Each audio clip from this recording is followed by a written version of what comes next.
So we'll just go ahead and get started, and I will turn on the, oh, do you have the video going already? I mean, the recording going already, Joe? Looks like you do.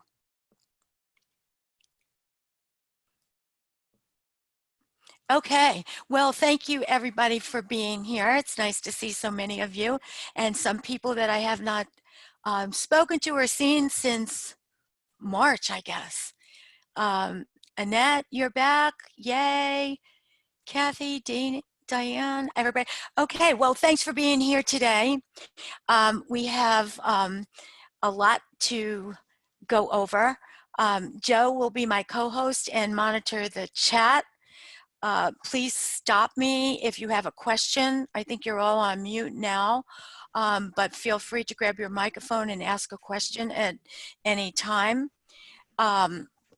We have, hopefully we'll have some fun today.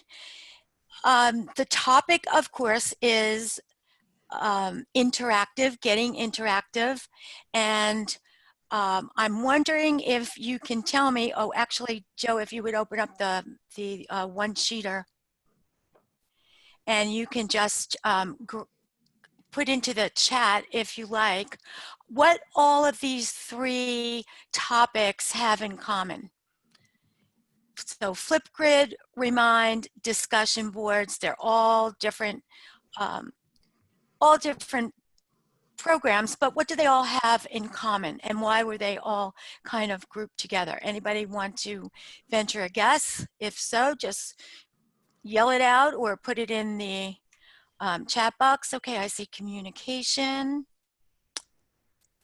That's one. Anything else besides communication? What about engagement, connection? Okay, connection, communication, being interactive, absolutely. Interaction between students and also interaction with the instructor. So in, you know, any of the modalities that we have now, there needs to be a lot more interaction and communication going on, especially if you are now teaching some form of a hybrid class where you may not have had to do this before. So if you were strictly in a face-to-face class, you may not be thinking about using discussion boards. But now that you're in a different modality, it's really important that you communicate in many different ways with your students. And they like to have a lot of communication done in different ways as well, but it's good to take little steps. So don't, you know, try 3 different things in 1 week because they get a little overwhelmed, especially if they're, you know, using many other tools in their other classes. So we should always keep that in mind and put ourselves in the student's place. So what we have here on the screen is what we call our one-sheeters, and we were asked to create these, I guess, just about the beginning of, before the beginning of the semester, so that you would have handouts to compare these different tools and to see which one you really liked the best or how they would compare depending on what you want to use them for. So I'll quickly go over what these 3 are. We're going to follow in this order today. We're going to talk about discussion boards, then Remind, and then FlipGrid. Okay. Joe has put the Padlet link in there, and we'll go back to the Padlet in just a few minutes, but we did many trainings over the summer, and if you were in any of our tier trainings, this was just the method that we like to use because everything was on one page. You just need to have a link and find all your information in one spot rather than having, you know, handouts go back and forth. So with that, we'll talk a little bit about FlipGrid. FlipGrid is a fun little Microsoft video tool. Microsoft purchased it. It was not always owned by Microsoft, but they were pretty wise and scooped it up. And so we have it for our use today. It's free. It's a very popular ed tech tool. And I have to tell you that they use it in elementary, junior high, and high school. So, you know, many of your students that you have now may be familiar with it already. I know it's very popular in elementary schools. And you can create your own videos. I'll show you how it's used, or how you can use it. You can use it, you know, not only in the school setting, you can also use it for your own personal use. If you belong to any clubs, any family type of things, they have a feature called Shorts, which you can create just a very quick video and send it out to anybody, not necessarily students in your class. So we'll look at that in a little while. The other one is called Remind. Remind is a big tool used in many elementary schools because the parents can sign up for it.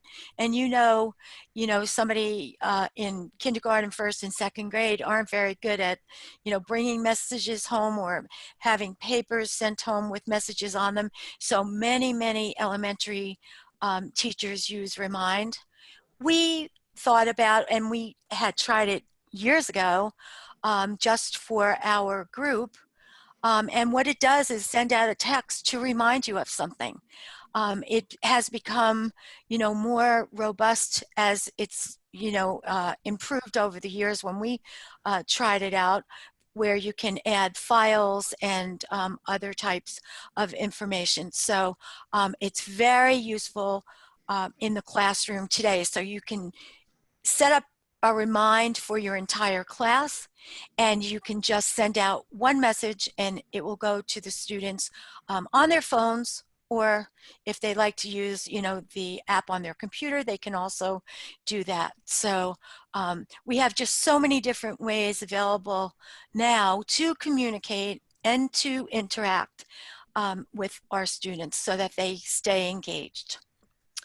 And then the third one on this list, of course, is discussion boards.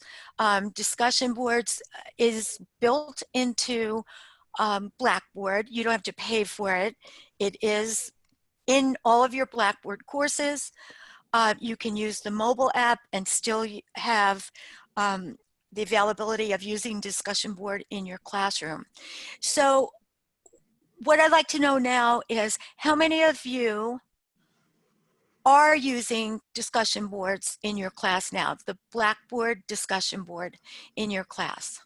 How many of you are using?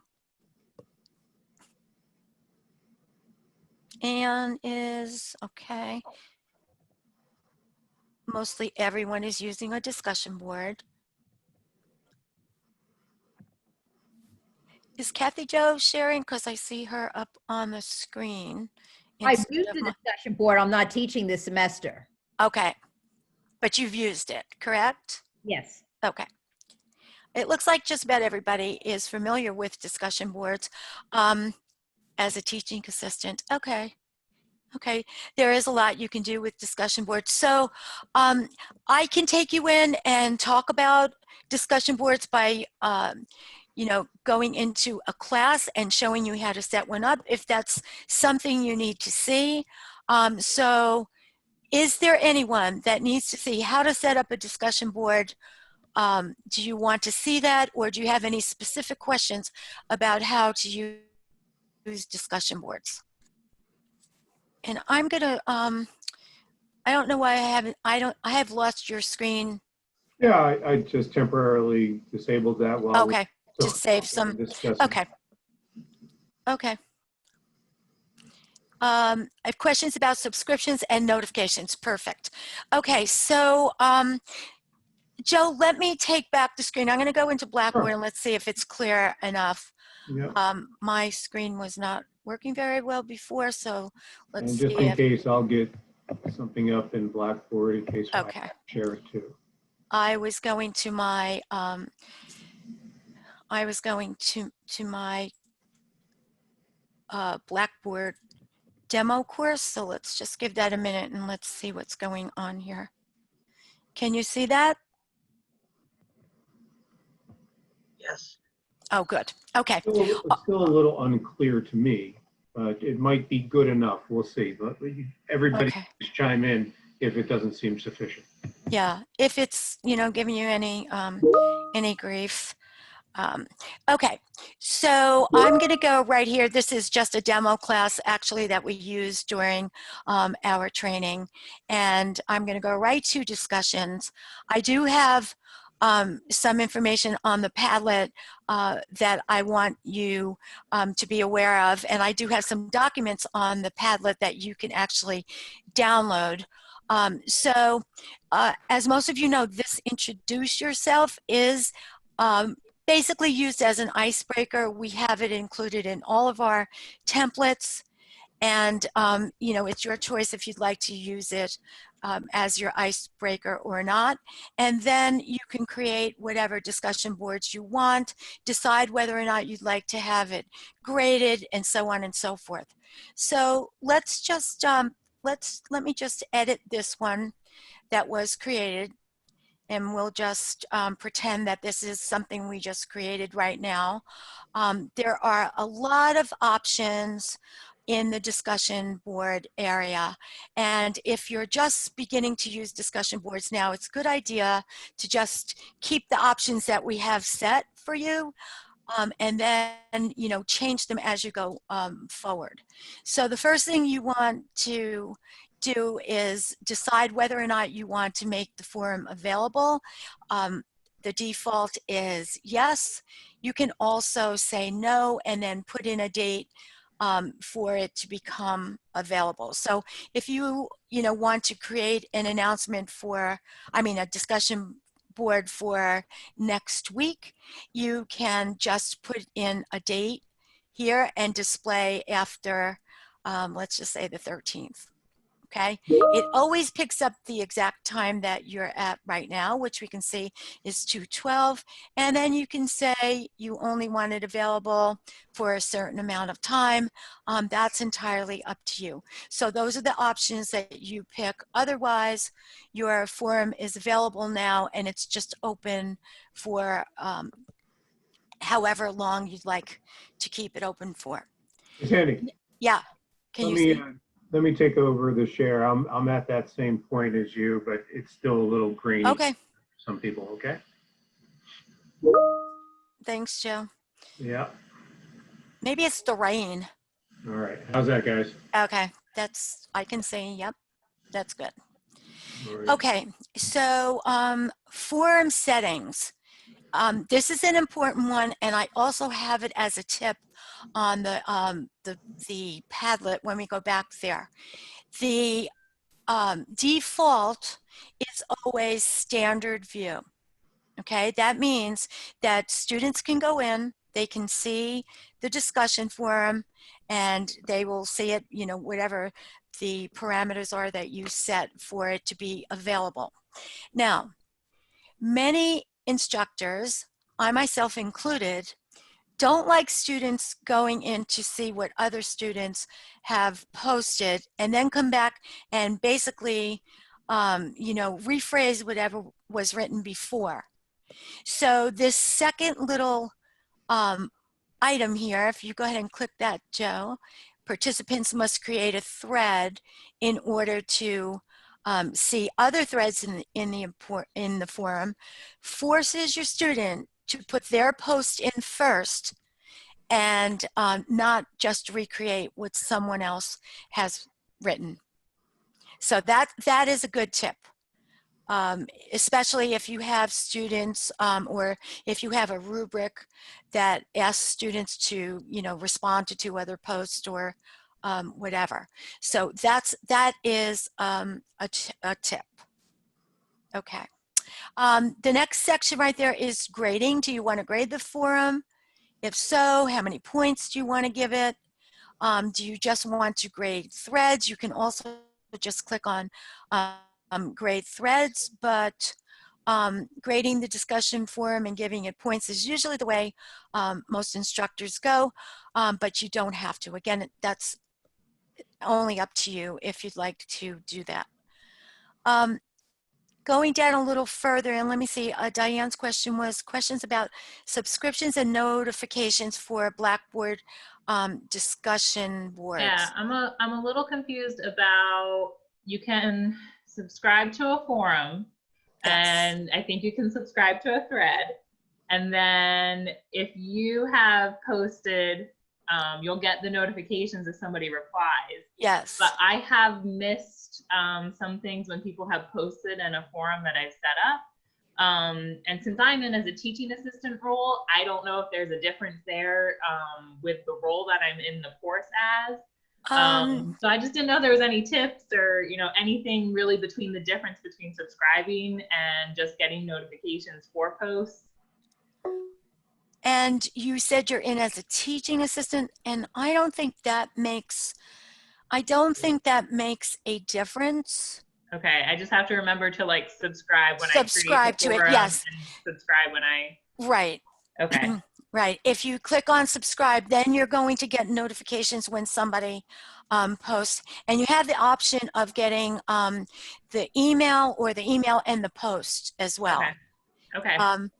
Yeah, That- I think that it's a is little, go ahead, That Joe. is an editable item in your notifications area. You have control over how you. How you want to see it. Excellent. Yeah. Thank you. Did that answer your question? Anybody else have a question about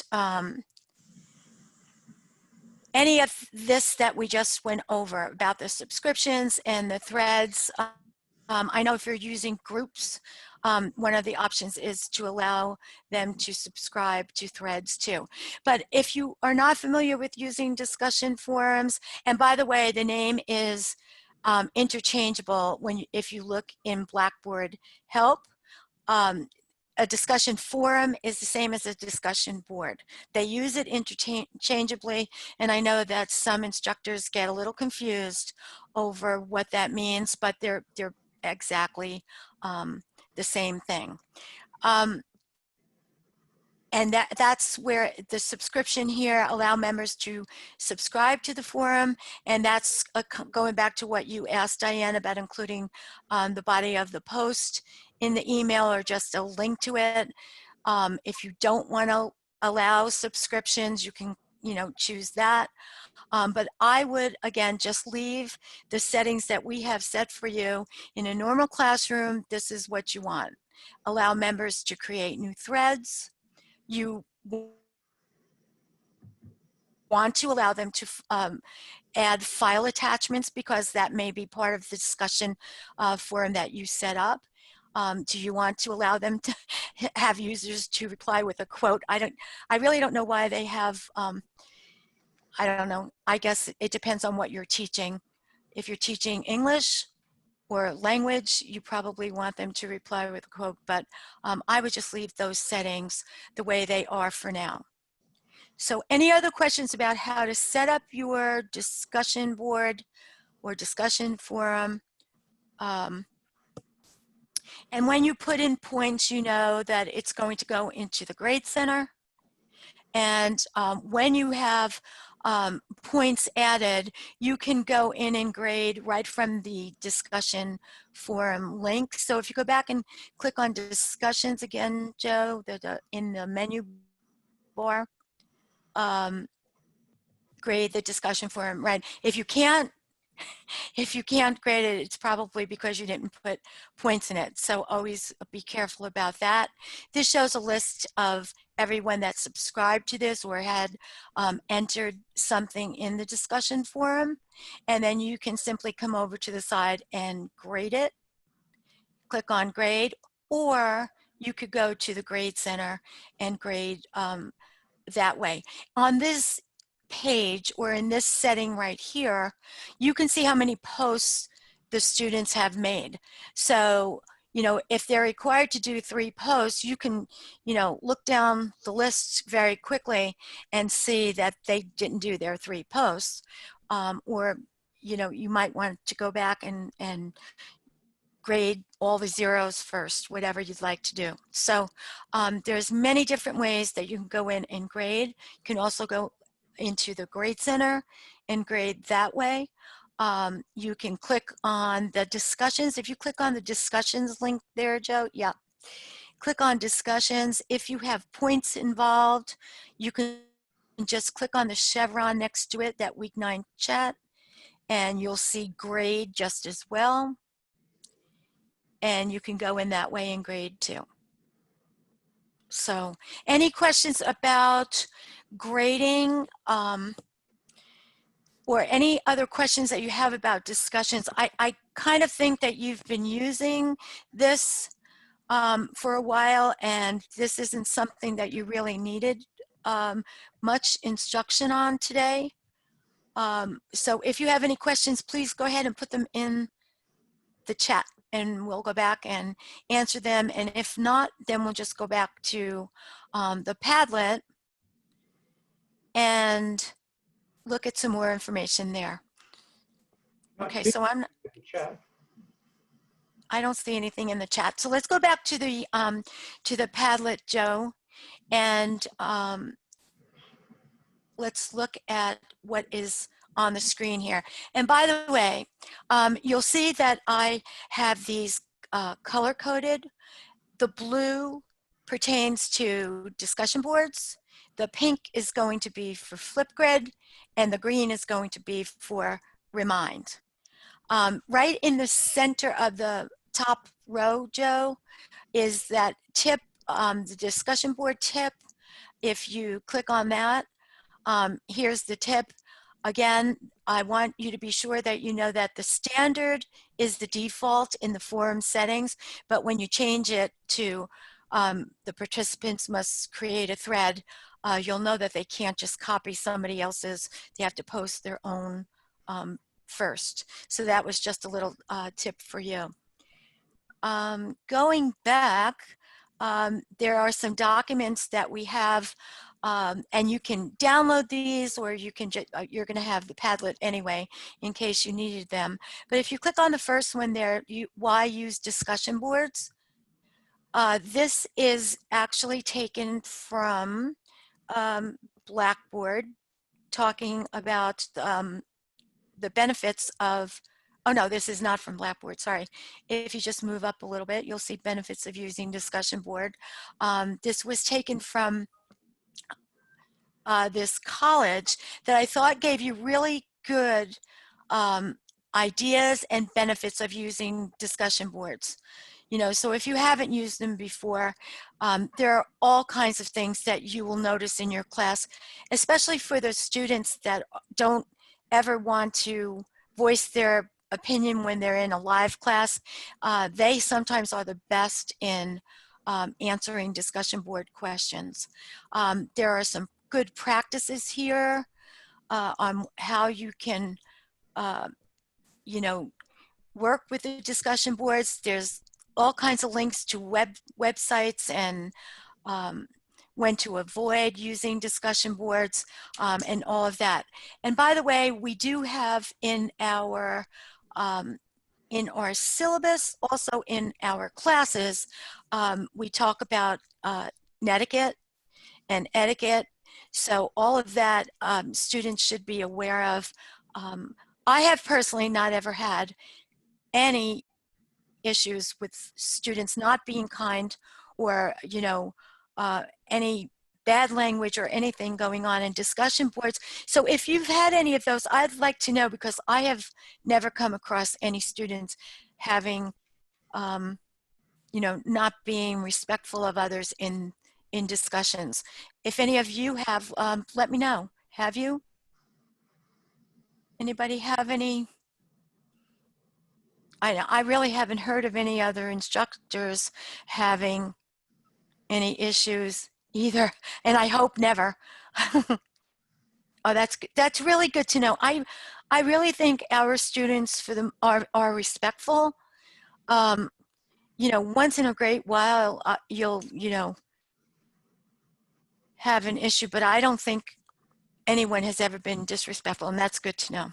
Very good. So there's a capability to moderate discussion forums. And I think in the years that I've been doing this, Sandy, I've only had like maybe 2 or 3 requests for that. Yeah. Right. I think you're on target. Yeah, I think so. Okay, so that's one nice handout for you to have. And if you go back to the Padlet again, Joe, the second document under grading discussion boards, this is also a handy handout to have. This is the one that comes directly from Blackboard. You have some good tips there. Why do you want to grade discussion? Well, that's, again, entirely up to you. If you want to use it for participation and all of what we just saw. So just be aware that we are not using Blackboard Ultra. So if it talks about Ultra, just disregard it because we are in Blackboard Learn, not in Blackboard Ultra. We're using Collaborate Ultra, but we are not using Blackboard Ultra. And here's an example of grade forum participation. And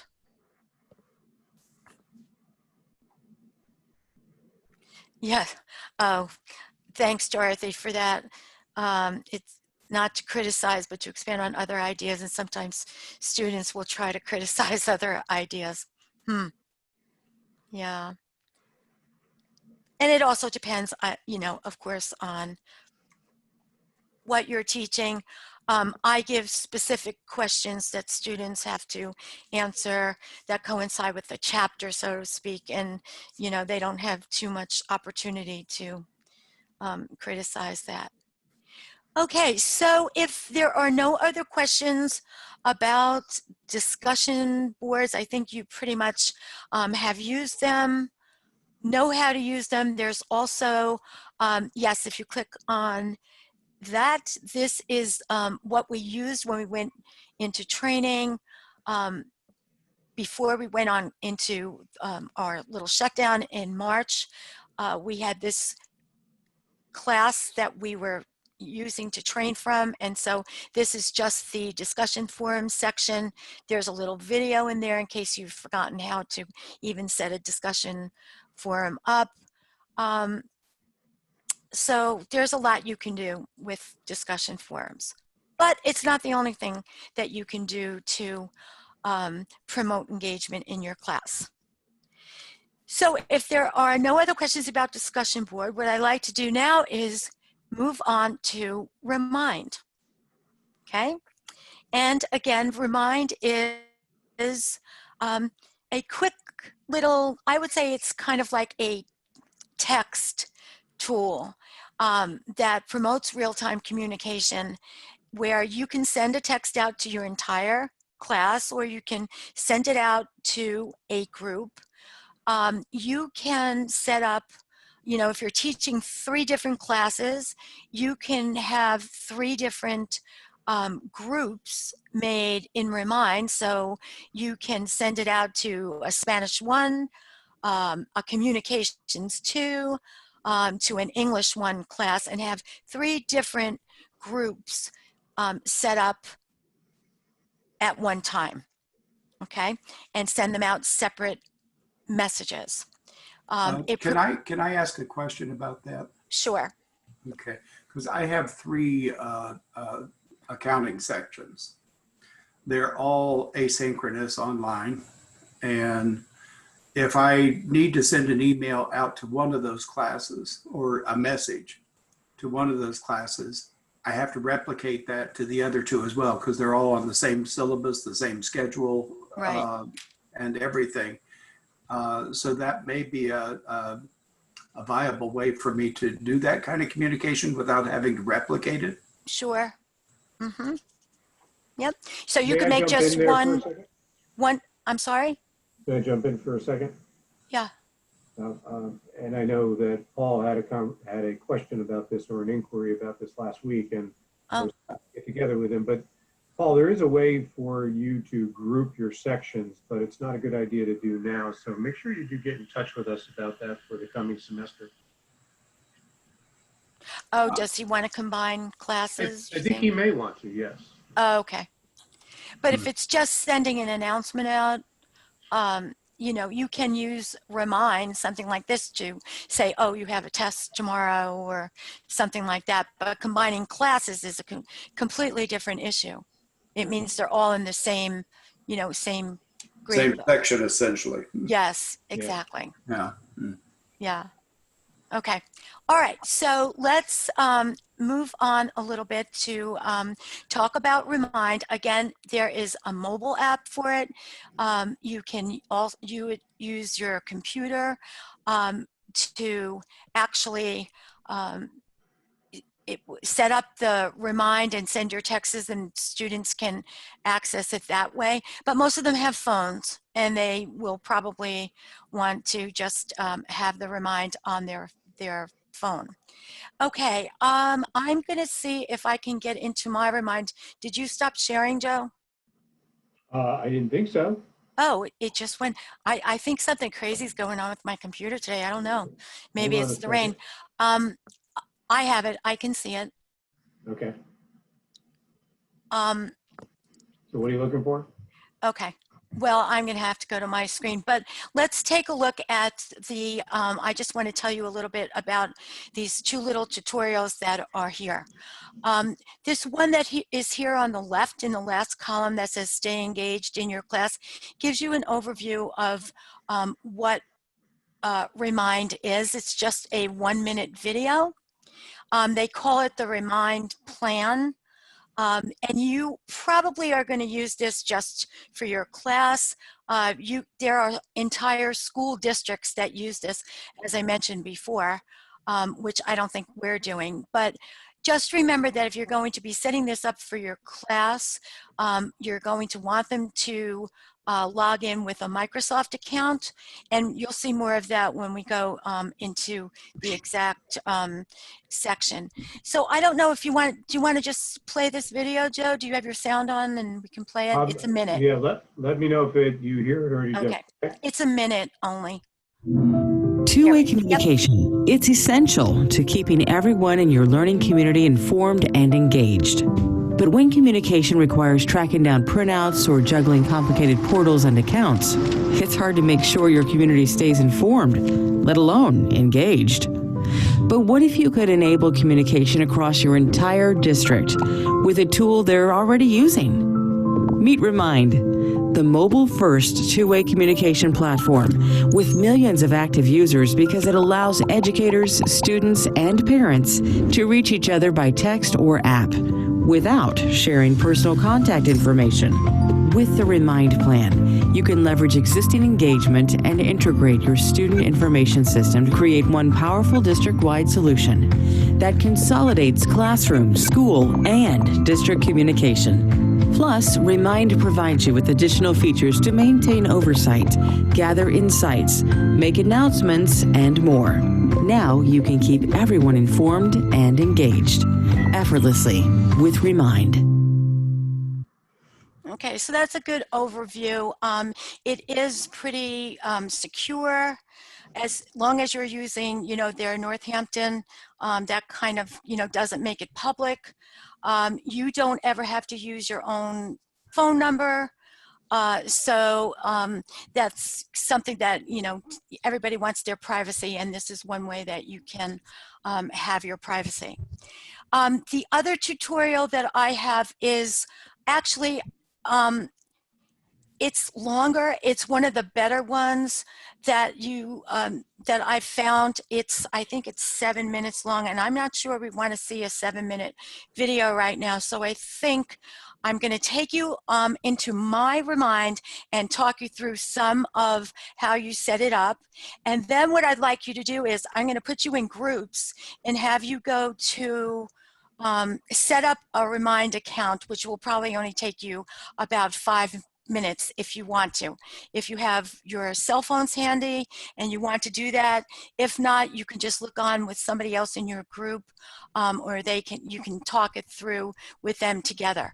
So I'm going to take over the screen, Joe, if you can just stop sharing, because I have mine up on my, yeah. And let's just hope that I can get to my screen and show you what I have, because I want to bring you right up into my Remind account. So let's see what's happening here.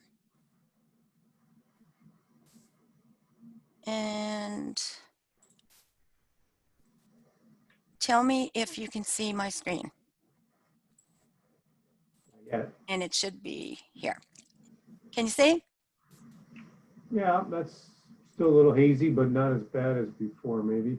Okay, well, the important thing is so that you can know what I am talking about before you go into setting your own account. So if you are brand new and you're going to remind.com, it gives you a little spiel about what you're using this for. And again, you don't have to use this just for school. You may belong to some club or group or have some personal use for it as well.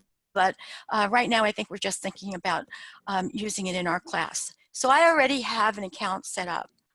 I'm going to click on login. It's going to take me right into my account. And you'll see that there's a couple of things here. You want to go over here and create your class. And you'll see that I created two. I could easily have called this my Intro to Computers class. This one could be for my English class. It could be for any class that you have, okay? What you can do is send messages. You can send files. Here are the people, and here are the settings that you'll have to set up when you go into the class. So I want to talk a little bit about the settings. Okay, and this was something that I set up for this test class. You'll notice that every class has a code. So if I want you to join my test class right now, you would put that code in at the remind.com area, and you would be joining this class. Actually, I'm probably going to have you join one of these classes in a minute as well. So that's how you know what your code is in case you're looking for the code. It asks if your school has a Remind plan. We don't have a Remind plan, okay? Do we want this class to be visible? Yes. Here's where you want to set up some of the choices for your participants. So do you want to have all participants in the class message each other? I think that might be something good because you might want your students to be able to communicate with each other. That's fine. Do you want it to be role-based, that only students can message students, parents can only message parents? You know, that's your choice as well. Or do you want to completely turn it off and say participants can only message class owners and can't see others in the class? Well, if we wanted to be, you know, communicative, we probably want them to be able to communicate with each other, unless you just want to send out messages. In that case, you'd probably just choose the bottom one. This is important too. I will only message people 13 or older. That's really good for security. We don't have any students under 13, I don't think, at the college, but again, just bear that in mind that they're, you know, that's why it is secure. We did So last year. Say that, Joe? I said we did last year. Remember? Yeah, 13, I think it commencement, there was was. that 14-year-old that. Yeah, that graduated. You know, it would be different if it said 16 because some of our dual enroll students are that young, but just to be safe, under 13 is really, you really should not do that. If you want somebody else to own your class, so if you're an instructor and you have a TA in your class, maybe you want them to be part owner of this as well. That's, you know, something that, again, that is up to you. Okay. And this archiving, do you want to be able to reuse the class code over and over or remove it? Again, these are all things that will happen after you set up what your class is going to be. So then we come over here to people, and you want to know about how you can add people. You can add them, you can add everyone to the class, you can add only students to the class, you can add parents, teachers, so on and so forth. And this kind of goes, coincides with what I showed you before in the, just a couple of minutes ago about, you know, who do you want to communicate with? So do you want this to go to everybody? Yes, you probably do. Or maybe Sandy, just to students, yes. earlier today, you sent me an invite to this class. I did. And it says in my invite to join the class. Do you want me to do that? I think I will have you join the class. So I sent Joe an invite today to join this class so that he could share his screen so you can see what it looks like on the other end. Okay, so again, if I want somebody to join the class, I clicked on join a class, I would put in my class code, and that's how you would be able to join the class. So go ahead and take, if you have that available, Joe. Mm-hmm. Sure. And before, just give me 1 minute here. After you have used this and you have created a message, you can also create or send a file. You get to see what messages you have sent out. So if I was going to send a message out right now, I would just come here. I would send in a message. Let's see if Joe will get this one. Welcome, Joe. I can upload a file, I can upload a video, I can upload just about anything I would like to upload.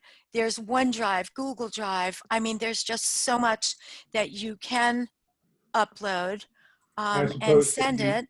What they would actually be able to utilize is going to be dependent upon their phone, correct? Absolutely. It's a phone. Hopefully they can, yeah. But you And can if also I do sent, this on a computer. right, if I send any files, well, I'm going to send you all a file later after you join my class. I'm going to send you something. But for right now, Joe, if you would like to go back, I sent him a message to join the class this morning. I told him not to open it until we got to class now. So let's see what Joe can show us. Okay, so he was invited to join a class. It shows, you know, my name down there. And so now Joe's going to join a class.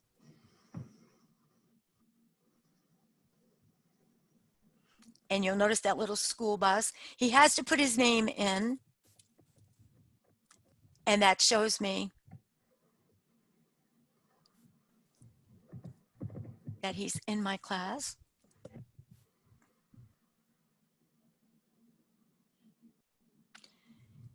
Yes, thank you. He's going to be a student.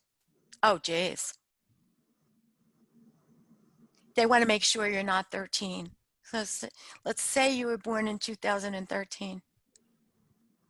Want me to? Yeah. Okay. Let's see what happens. Oh, Ah, so then it asks you for parents' name. Okay. let's see if I can get back to that. Oh, Accept. Okay. All right. I guess because you took that out. Okay. So he's joining a class. The class code, well, I can't see it on this page, but it should have yeah, been. I'm thinking to myself that this probably isn't necessary if I would have done that correctly. Yeah. Let me try going back to the Invite. Let me go back to the email and try this again. See what happens.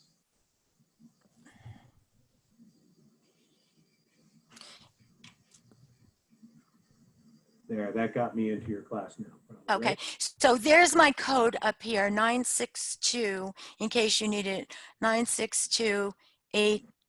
Is that 56 or 66? Now it's blurry for me. 962866. Okay, so here's what I want everybody to do. I'm going to put you into groups.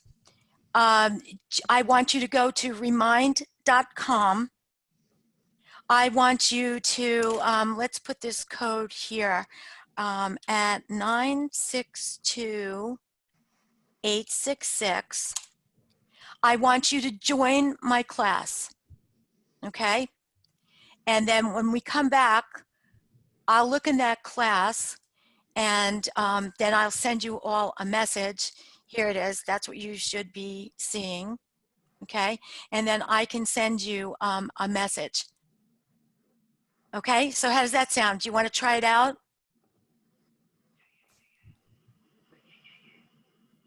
Yes, no? I don't really want to, if that's okay. Okay, you don't have to. Okay. I have an account, Sandy, already. Okay, My question is though, because we were going to use it like more so than last spring, but I'm putting like one thing like certain groups of students in, and due to confidentiality, they don't see who else is in that group. Do they? well, you're going to have to check. They shouldn't see it. No, it should be going only to them. Right. I know, Right. like they have 6 students. I would turn off having student, you know, how I showed you in the beginning, turn off, students can, you know, talk to students, keep that off. You only want to keep that one setting that shows that you are like the owner of it. So don't let them talk to each other is basically what I'm saying. Right. And Yeah. I don't want that. Right, right. So you don't get to see it. Yeah, that's good. Does anybody else want to try it or no? Or is that just, you got a peek at it, how it works and, oh, Danielle does? Okay. Anyone else?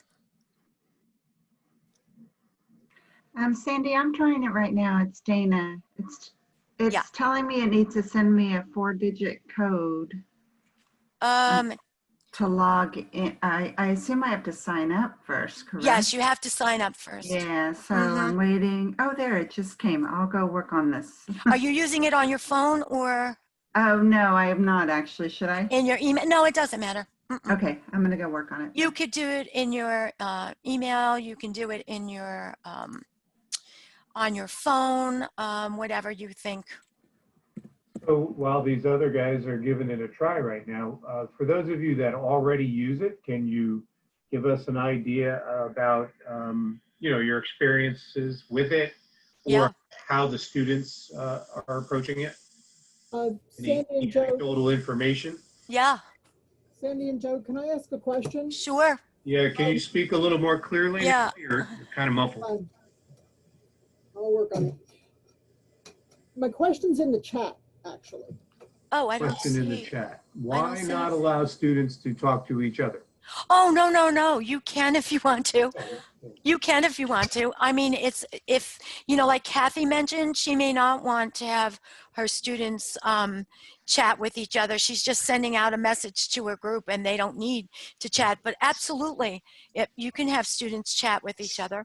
If I'm not mistaken, Sandy, the information is masked, is it not? They can't see Yes. each other's They can't see anything. email. Right. Right.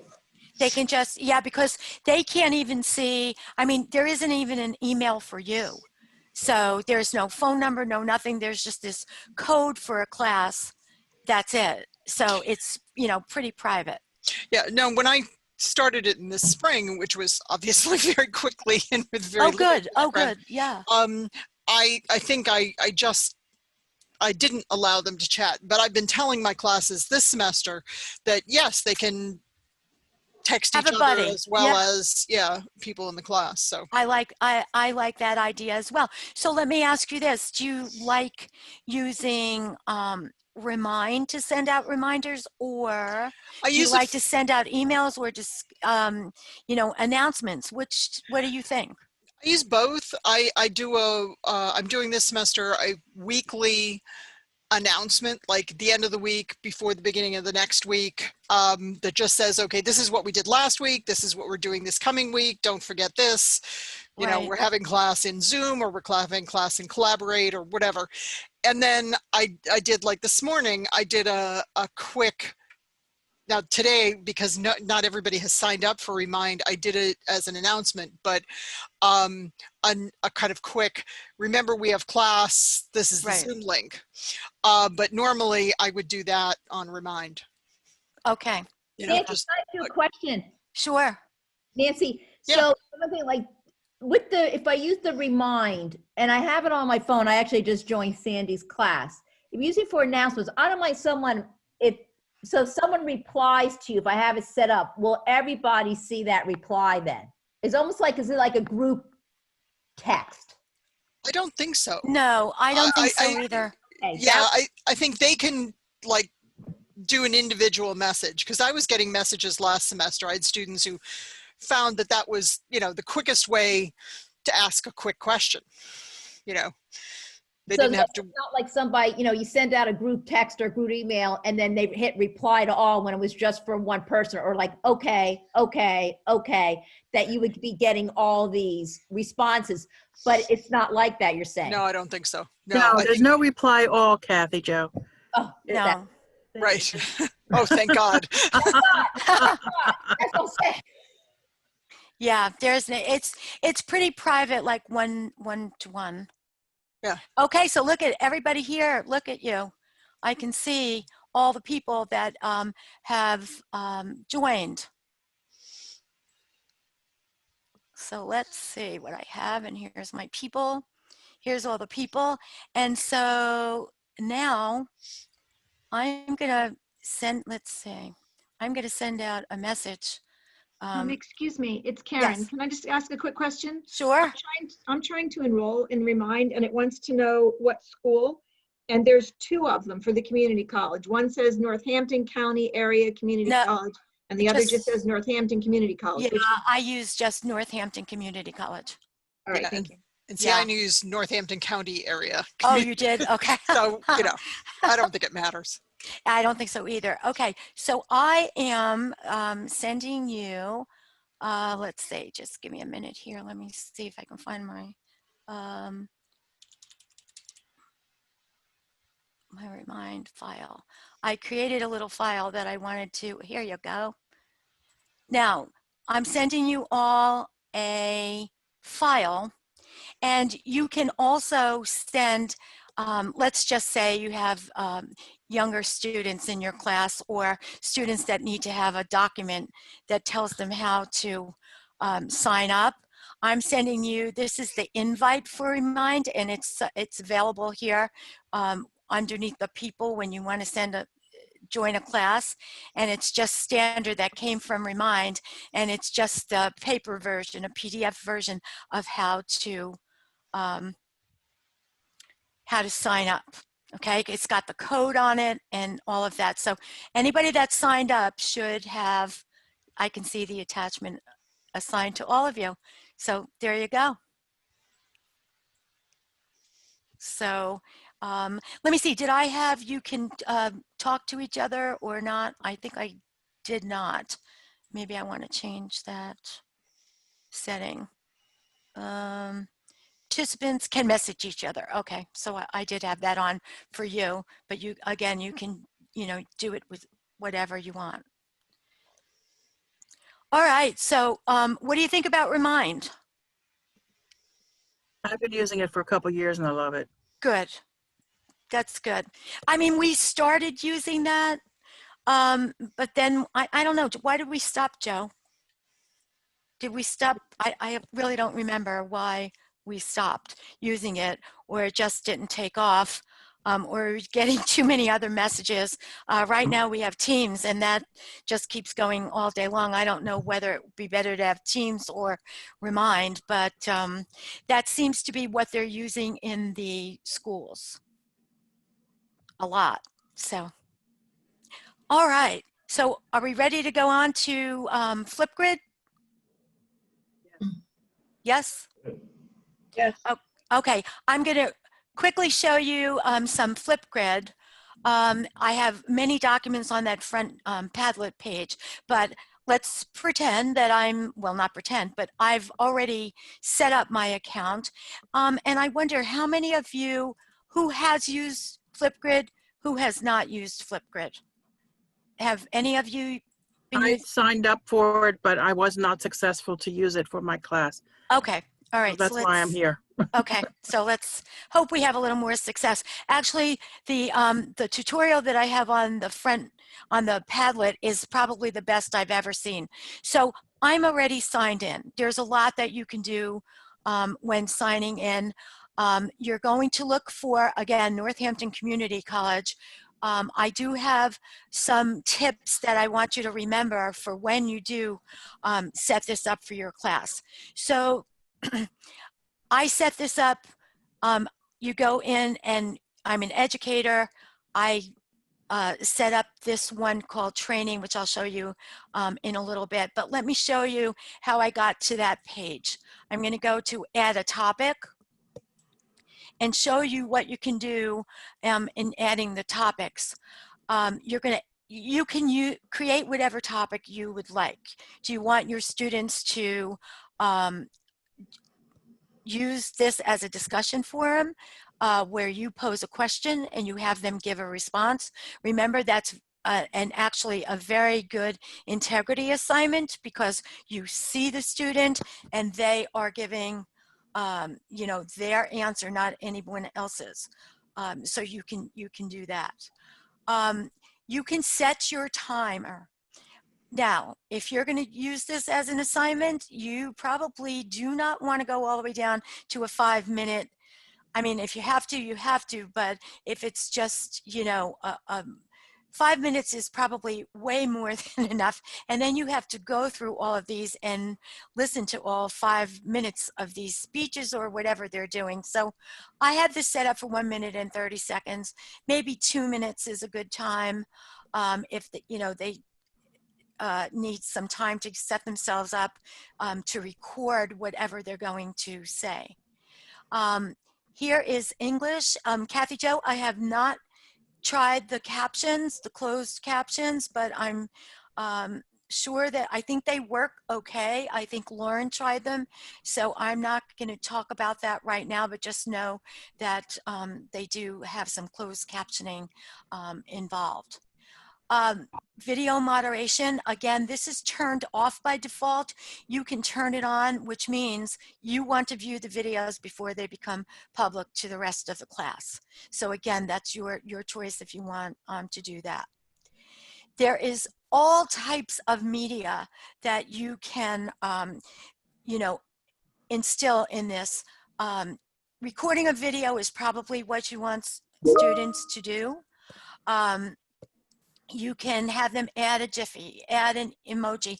I picked this Wonderopolis because I didn't know what Wonderopolis was. And it's just, you'll see it when we go into the little training session. You can choose whatever you want. You can even use a Kahoot right here. You can upload a video and then have students respond to that video. There's just a variety of things that you can add that you want your students to respond to. Okay, so then we come to how this can be accessed, or how you want to have it accessed. I don't think anyone wants to make this public because then the world is going to see it. So private and student email is the way to go. Okay, now in some schools, and I think they mentioned this in that little tutorial that I have, they have rosters of students already set up in, they have somebody set it up for them. We don't do that. You'll just set that up, yourself, or have your students join the way you did for Remind.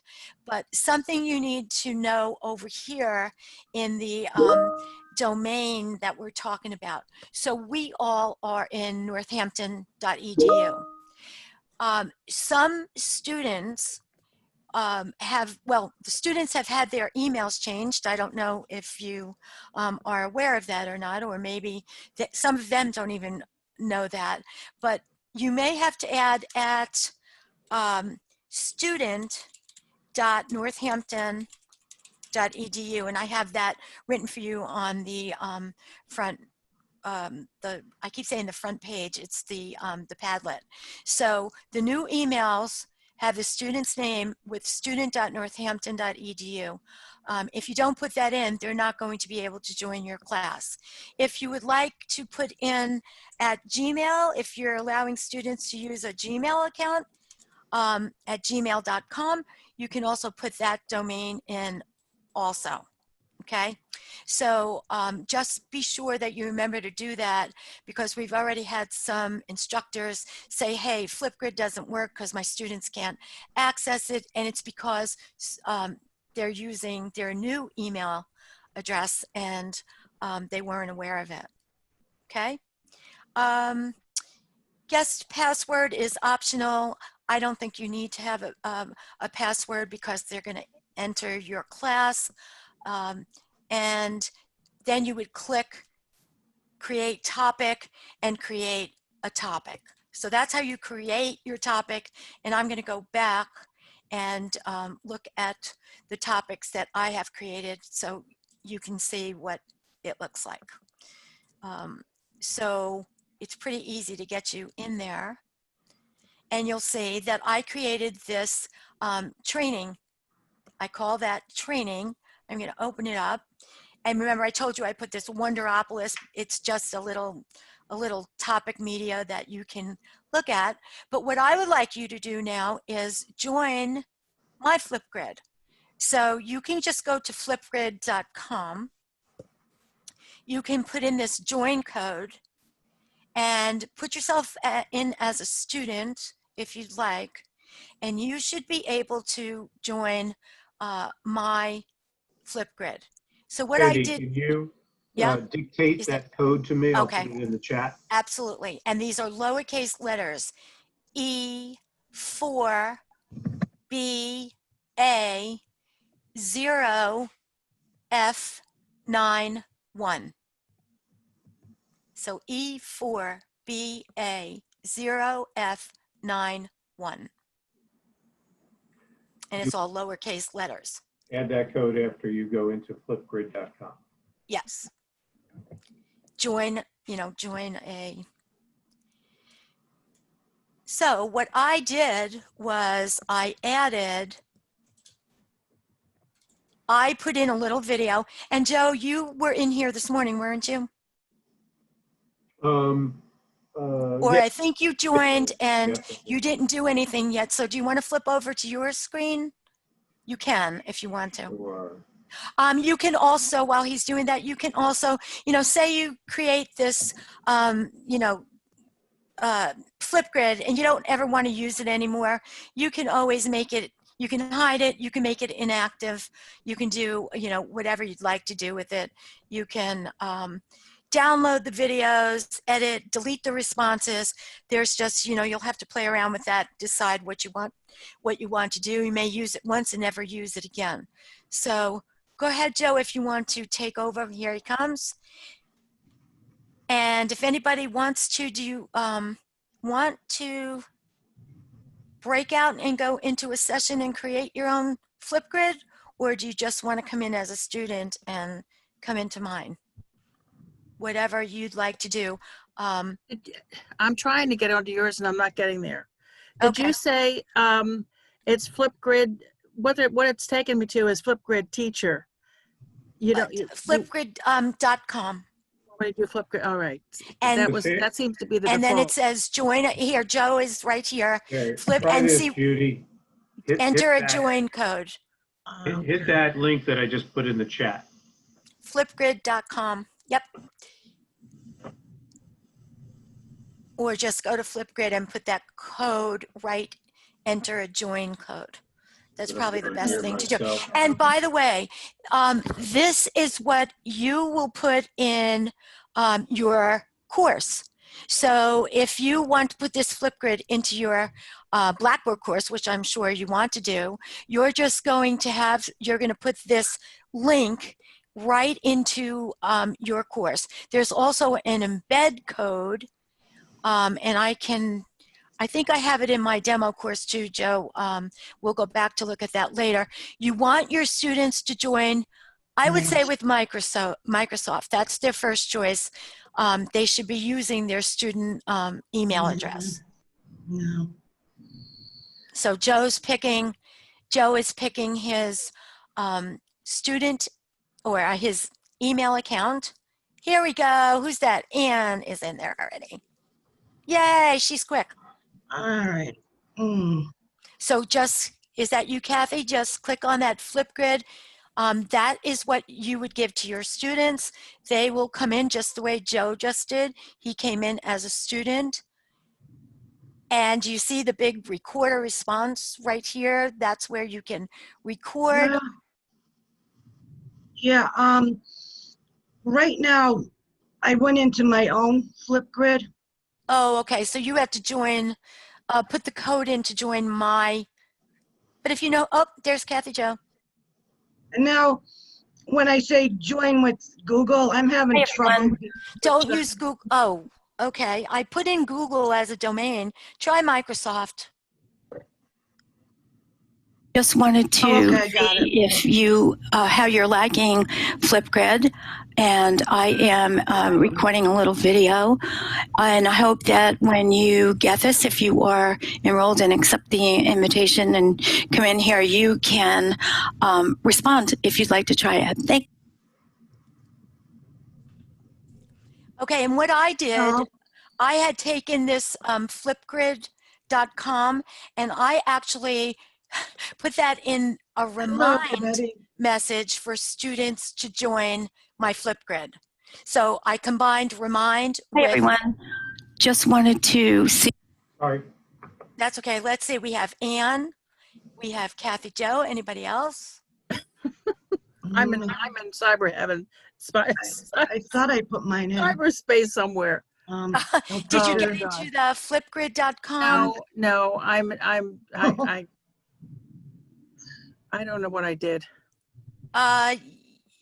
Yes, Diane. But I think once you're in it and you go back and you'll see it again. Whatever I had up there will stay there. And once you go back into FlipGrid, you'll see that FlipGrid that you already accessed before. Yeah, I don't think you have to re-enter that code every single time. So Anne gets a gold star. Kathy Jo gets a gold star. Do you use this, Kathy? You're talking to me? Kathy Jo. Oh. Because she's in there. I thought I went in there. I am in there now. Yeah, I've used it. My question is there a way that you can skip the selfie? That's yes, I believe. Because I'm tired of sitting. Is there a way that you can skip the selfie? It is in one of the settings. Look at everybody's popping up. Nice. Oh. There is one of the settings that says take a selfie, and it's in your settings. I believe there's a check mark, one of those. You can delete that. Yeah. The immersive reader, in terms of accessibility, also worked very nice. That was Does it? Okay. Yeah. You'll see that immersive reader, it will read out whatever if you have student with a disability in there. Oh, we have Karen. Look at everybody's joining. Yay.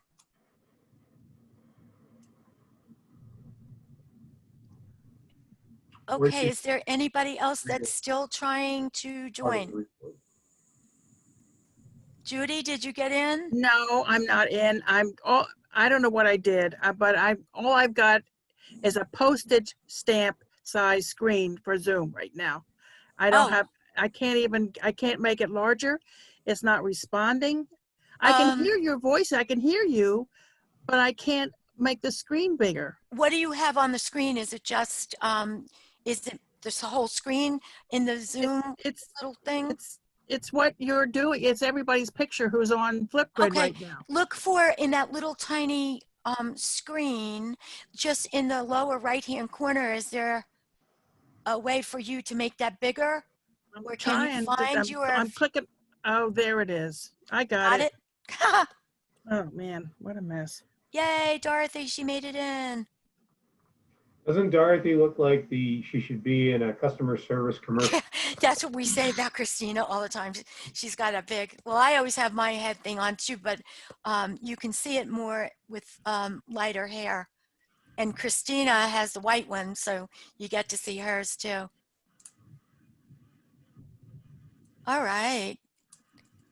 So this is very cool, Judy. I hope you can get it. You know, you can do this at any time. You don't have to do it right this minute. If No, you're I do have an account, so Okay. I'll just listen to what you have to say and then I'll Okay. play with it on my own. Okay. All right. So Joe, let's go back to the Padlet because I do want to talk a little bit about the on the Padlet here, the tutorial for FlipGrid. This tutorial up here is excellent. It is a really, this is probably, this tutorial, I'm going to show you. He's what this person is really, really good. And I believe he's the one that did the Remind tutorial as well. I did have that note, if you come down to the second column there, Joe, on FlipGrid, remember where you add the domains, add at spartan.northampton.edu and student.northampton.edu for the students to get in. So if, you know, and if they're using Gmail, they won't be able to get in unless you add Gmail as an account. So some students had trouble getting in because they changed emails and they were using their new email and couldn't get into the class.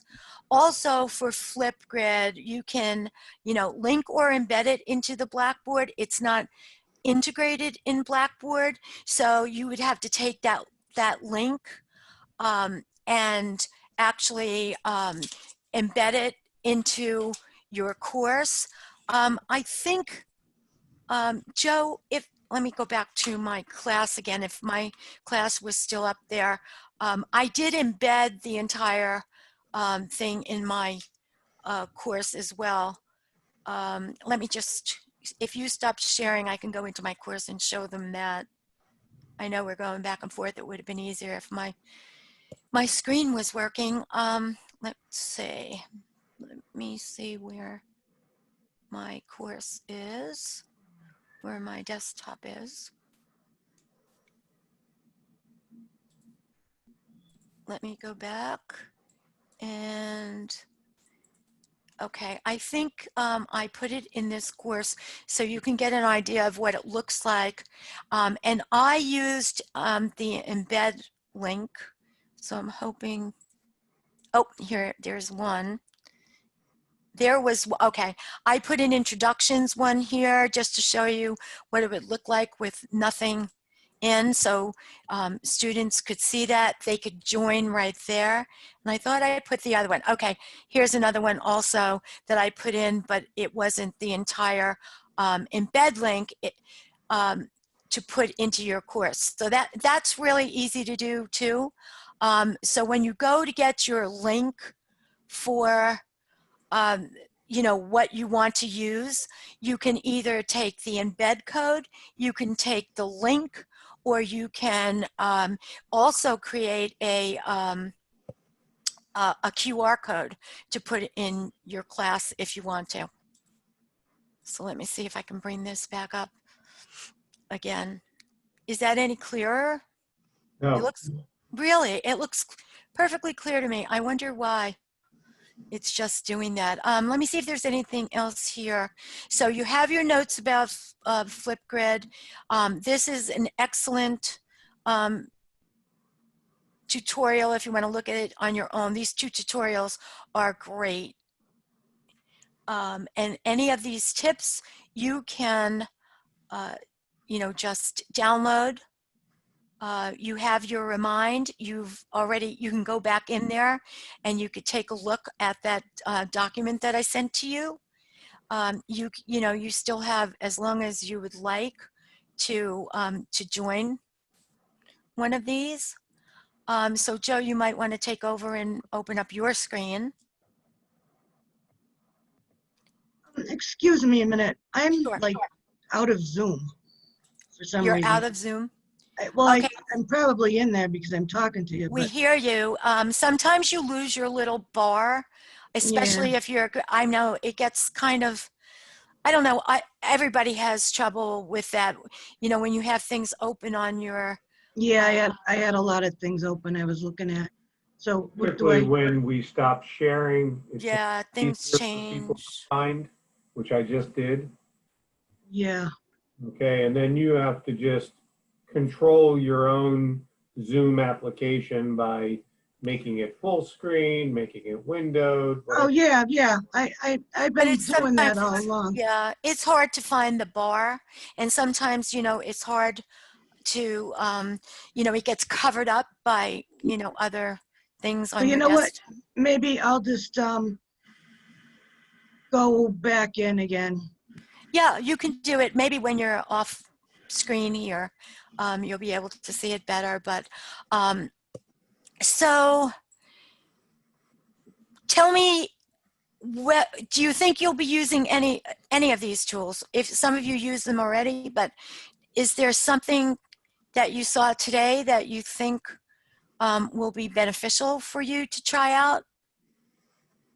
Oh, I'm sure everybody's absolutely. using discussion boards, but what about the other ones? Remind, Anne, what are you going to try? Or do you use FlipGrid already? I don't use it as much as I should. I did the course with Allison. So I need to start using it more, but I think I may use Remind in my smaller class just to test it out. Sure. I mean, I use it with my grandsons, and I'm able to keep up with what they're doing, even though they're in South Georgia. I'm able to Right. keep up with what they're doing, you know, in school down there. So Yeah. Yeah. Most of the schools, you know, they use Remind a lot. And it's also good for parents, you know, because they send reminders to the parents, you know, whether it's homework or whatever. Let's see. Um, Nancy has used all of them. This was just a refresher. Great. Dana, I'm using Teams now, but interested in Remind. Oh, yes. Distinct. Well, Very. very distinct differences. Teams is much more robust. It's kind of like a platform in itself. It's like having Blackboard in a you know, in a tool. So if you're just using it for texting back and forth, I don't know. They both have their merits. I just think if you're just sending out a text, probably Remind is the easiest. I don't know. Remind. Oh, good. Annette's going to use Remind. I think you should. Have to run. Thanks, Krista, for being here. Sure. Like to try use FlipGrid and Remind would be helpful for communication. Okay. Well, you know, try one out. I think Remind is probably the easiest. So maybe you want to start with that first, get comfortable with that. Then you can go into FlipGrid. They're actually, you know, different. You know, they're both collaboration tools and interaction tools, but, you know, you can just send a message out through Remind. FlipGrid is more of an assignment type of tool. So, you know, you can grade your students on using the FlipGrid. You're not going to grade on Remind because it's just a reminder. What else? Anything else you'd like to add, Joe? No, I think you've covered it pretty well, and I am probably less adept at these particular tools because you know, I don't put myself into the classroom situation that often. Sandy does, of course. Technically speaking, or I wouldn't even go in that. That probably wasn't a good segue here, but I think the idea is to find the right mechanism or mechanisms to reach your students where they are. That's in an overall sense what I think about this stuff. If the people that you are working with seem to be more phone centric, then you know you're going to get more of a response by using Remind and the phone concept. Whereas obviously some of the other things are going to be a little bit more in depth. Like if you use the discussion board feature in Blackboard, there's a lot more opportunity for them to provide a variety of items within that discussion thread or post, as well as to obviously hash out things with particular other students in the course. So it really depends on your objective probably, but in any case, I think that communicating and interacting with the students on a couple of different platforms can be beneficial to make sure that you're providing some balance or maybe equity so that everybody has an opportunity to partake. If for some reason they're not up to speed with one of these tools, they could do it with another. Yeah. Joe and Sandra. Yeah, I know you're getting questions about, so just let me answer for 1 minute. We use Teams. I'm not so sure, Joe, are we supporting Teams? That was my question. Yeah, we do. I thought, well, they did some training. We're supporting it from, trying to provide some training and an understanding about using it. But this is in its infancy here at NCC, and we certainly are no experts at it yet. Except for using it. Unfortunately, but what I can tell you is simply this. It was literally just made available a day ago to everybody and anybody at NCC, because even though we all had access in one way, shape, or form, things really changed drastically when we moved to Outlook email for students. And that actually caused some hiccups with the tool. But apparently all students are now able to get into a Teams class, which you would of course have to set up in your Teams access via your northampton.edu account with Office, I shouldn't say Office 365, but just Microsoft 365. And by doing so, and also through an integration process. Yes, that's what I was going to mention. In Blackboard. It's in your Blackboard. That integration in Blackboard is not also very robust. All it really does is allows you to get to the point of creating a class and actually creating some time frames for you to meet with your students in that Teams class. Other than that, it doesn't provide much more functionality. So this is still something that's evolving, and you're welcome to obviously jump into it on your own, and we'll be doing more sessions of it as we learn more and as it becomes a little bit more available. But I can tell you, it's a very robust concept. It in a sense can mimic what we do on Blackboard, which of course is our primary platform, and it has some advantages and disadvantages if you wanted to compare the two. But there's a lot to learn and know. That's all I want to say about that. Yeah, I think we will be, Diane, in answer to your question, we can show you what, how we use it and how it's set up. It's just, you kind of learn as you go along, but it's really not difficult. You can set up classes. We have it set up for our team. In fact, we belong to a few different teams. You can put assignments into teams. You can grade assignments in teams. We basically use it for sharing files, updates, texting back and forth. We have one called a water cooler. One of the other features is that you can call each other over, through Teams. The whole team can call each other at the same time, or, individually. So we use it a lot. And, we'd be happy to share what we know about it whenever. Hey, Joe, would you, let's put in the, I think I have the walk-in right here. I'll put in the walk-in session, our walk-in. You can always stop in any day from 12:30 to 3:30 if you have any questions. We can always, just answer you there or help you there if you like. I don't know when we will be doing a Teams session. Yeah, I don't know when we will be doing it. I'm going to stop the recording now, Joe.